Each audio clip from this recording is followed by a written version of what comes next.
2023 dice lo siguiente: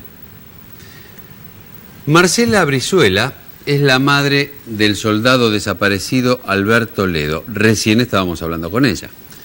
Cuando Cristina Fernández de Kirchner designó a Augusto César Milani como jefe del ejército, Brizuela era presidente de Madres de Plaza de Mayo, en la filial pertenecía a la línea que conducía Eve Pastor de Bonafini.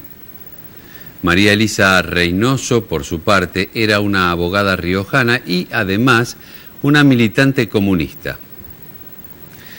Cuando Cristina Fernández nombró a Milani, Reynoso era la coordinadora de la filial La Rioja de la Autoridad Federal de Servicios de Comunicación.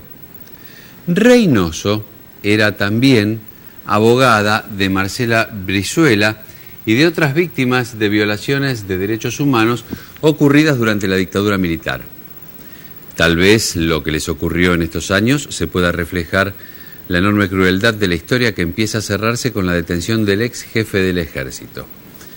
En un reportaje le preguntaron a Marcela Brizuela qué sintió cuando se enteró de la designación de Milani como jefe del ejército. Dolor, impotencia y vergüenza ajena, dijo. No era para menos. Como tantas otras madres y abuelas de Plaza de Mayo, Brizuela había juntado durante décadas documentos que le permitieran conocer quiénes habían sido los culpables de la desaparición de su hijo. Por eso consideraba que Milani era uno de los responsables. Otros ex soldados le contaron que su hijo se había transformado en asistente del entonces subteniente y además estaba ese acta donde Milani firmaba que el soldado desaparecido en realidad había desertado. ¿Vos te acordás de esto? Es lo que dijo siempre Milani, que había desertado. Pero así de dura como fue la noticia de su designación, todavía Marcela no había visto lo peor. Acordate, Marcela es la mamá del soldado Ledo. Unos meses después, Eve de Bonafini aparecería abrazada con Milani en la tapa de la revista de Madres de Plaza de Mayo. Ella había militado con Bonafini desde los días de la dictadura militar, pero ahora Bonafini se abrazaba con quien ella creía que era el asesino de su hijo. Cuando aparece la revista con Milani y yo hablé por teléfono con Madres, dice, la secretaria de Eve me dice que estaba en el baño y no me podía atender. A los pocos días me llamó y me dijo que se iba a comunicar conmigo Víctor Hugo Morales. Ella dice que en los archivos que tiene no aparece como represor Milani. Pero es represor, le dije. Está documentado. No inventé nada.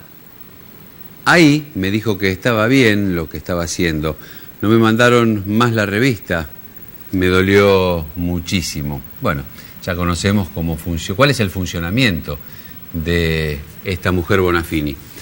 Marcela había sufrido la desaparición de su hijo. Casi 4 décadas después, uno de los responsables llegaba a jefe del ejército. La presidenta de Madres de Plaza de Mayo se abrazaba con el acusado. La mayor parte de los organismos de derechos humanos callaban. Ella quedaba sola. Mientras tanto, María Reynoso, su abogada, fue despedida. El titular del AFCA era Martín Sabatella, líder de la agrupación kirchnerista Nuevo Encuentro. Cuando se produjo el hecho, Sabatella ni siquiera dio la cara, una vez más. En un escueto y frío comunicado, el AFCA aclaró que despedían a Reynoso porque no trabajaba como correspondía, es decir, porque era una haragana. Sus propios compañeros se desentendían de Reynoso porque se había atrevido a patrocinar a la víctima incorrecta. Vos estás escuchando lo que estamos leyendo, ¿no? Lo escribió Tenenbaum, no es poca cosa. Seguimos. La designación de Milani por Cristina es uno de los episodios más incomprensibles de su gestión. Es sabido que ni ella ni su marido presentaron recursos de habeas corpus como abogados durante la dictadura, ni cobijaron a los dirigentes de organismos de derechos humanos cuando viajaban a Santa Cruz, e incluso que en 1995 hicieron campaña por el hombre que había indultado a los asesinos de sus compañeros. Pero cuando llegaron al poder produjeron una serie de hechos que los transformaron en campeones de los derechos humanos para la mayoría de las víctimas, que nunca se habían sentido tan bien recibidas y tratadas en la Casa Rosada. Claro, mucha gente se preguntó, esto lo agrego yo, ¿para quién militaban Néstor y Cristina? Porque la verdad es que mucho no se entendía. Las facciones más duras de aquellos que estaban contra el gobierno no los reconocían como compañeros. Pero bueno, seguimos. Para algunas personas ese contraste entre la historia previa y la posterior al acceso al poder es relevante, para otras no. Pero lo cierto es que Néstor y Cristina recibieron el respaldo conmovido de madre y abuelas de Plaza de Mayo y de la mayoría de las organizaciones de hijos de desaparecidos. ¿Por qué entonces designó como jefe del ejército a un hombre acusado de haber cometido delitos de lesa humanidad? ¿Por qué le hizo tanto daño a la legitimidad que en ese área había construido con dedicación? Las preguntas se hacen más duras cuando se enfoca en la conducta de Hebe de Bonafini, de Madres de Plaza de Mayo.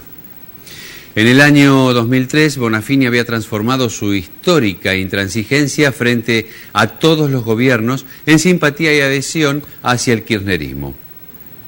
Eso la llevó a silencios frente a hechos que en otros tiempos hubiera denunciado. Se involucró en un escándalo de corrupción. Dejó de ser la líder independiente que era para quedar enredada en la lógica del poder político. Pero abrazarse con un militar acusado por una compañera de haber desaparecido a su hijo, ¿por qué lo hizo? Bueno, y esas preguntas se extienden a múltiples dirigentes de derechos humanos. ¿Por qué el CELS no informó a tiempo a Cristina Fernández de los antecedentes de Milani? ¿Por qué debió ir detrás de la primicia que dio Periodismo para Todos cuando era tan sencillo averiguar dónde había estado el general durante la dictadura y preguntar a los dirigentes de derechos humanos de la zona? Un periodista de El Tribuno de Salta entrevistó sobre el tema a Estela de Carlotto. Milani está mencionado en el Nunca Más de La Rioja. Ese libro es de 1984 y no lo escribió la Nata, dijo el periodista. Hay miles de personas que están nombradas en ese libro y no todas son genocidas. Eso no quiere decir que Milani haya sido cómplice de la dictadura. Milani fue ascendido 3 veces y nunca nadie cuestionó esos ascensos. Apenas asumió Milani como jefe del ejército, tuvo un discurso de mucho alineamiento con este gobierno que nosotras reivindicamos y que hizo muchísimo por la verdad y la justicia. Son las palabras que nos hubiesen gustado escuchar de boca de un jefe del ejército en tiempos de democracia. Vuelve a preguntar el periodista. Más allá de las pruebas que haya, ¿con la sola sospecha no alcanza para que Milani deje de ser jefe del ejército? Nosotras no nos movemos así, no nos movemos con presunciones. Si aparecen nuevas pruebas contra Milani, que hasta ahora no aparecieron, la situación del militar sería otra. Se politizó bastante un tema que no debió haber sido politizado. Si hay un gobierno que se preocupó siempre por los derechos humanos, es este, con Cristina a la cabeza. Todas respuestas de la titular de Madres de Plaza de Mayo. ¿Por qué pasó todo esto? Si hasta el caso Milani, los líderes de los organismos exigían castigo a los culpables, aún antes de que estos estuvieran procesados y se les marcaba las casas y se impulsaban los juicios. ¿Por qué este caso sería diferente? ¿Y los dirigentes juveniles? ¿Y las organizaciones de hijos de desaparecidos? ¿Cómo es que no hicieron saber en voz alta la injusticia que estaba ocurriendo? ¿Cómo puede ser que haya sensibilidad para repudiar a Darío Lo Pérfido o al titular de la aduana Juan Gómez Centurión, mientras se calla sobre las denuncias contra Milani? ¿Por qué molesta la designación de un abogado de un represor en la Comisión Interamericana de Derechos Humanos, pero no la de un acusado de crímenes de lesa humanidad como jefe del ejército? No es necesario abundar demasiado acerca de cómo el liderazgo kirchnerista ha cambiado su percepción de quién es y quién no cómplice de la dictadura. Clarín no lo era hasta el 2007 y empezó a serlo después del conflicto con el campo. Bergoglio era cómplice hasta que llegó a ser papa y entonces dejó de serlo. Y las denuncias contra Milani eran una operación, no tenían ni de lejos la misma validez que las que sirvieron para encarcelar a los otros militares. Lo de Cristina ya es incomprensible. ¿Y lo del resto? Solo Adolfo Pérez Esquivel, Nora Cortiñas, Victoria Donda acompañaron a Marcela Brizuela en su reclamo de justicia, diríamos de legítima justicia. En estos últimos meses, el mundo editorial español está conmovido por una bellísima novela llamada Patria, donde se cuenta la larguísima espera de la viuda de una víctima de ETA, la guerrilla vasca, para que uno de los asesinos le pida perdón por lo que hizo. Tal vez Marcela Brizuela de Ledo merezca un homenaje similar. Luego de tantos años de injusticia, su hija Graciela celebró. Eso es una luz de esperanza. Hace muchos años que venimos luchando por esto. Y agrego, y Milani, este hombre que estamos viendo en este momento, está preso. Hora 10:37, 25 grados 3 es la temperatura. Acabamos de contarte una nota sumamente interesante de Ernesto Tenenbaum en la revista 23 a propósito de la detención de este hombre César Milani. Seguimos con información de último momento.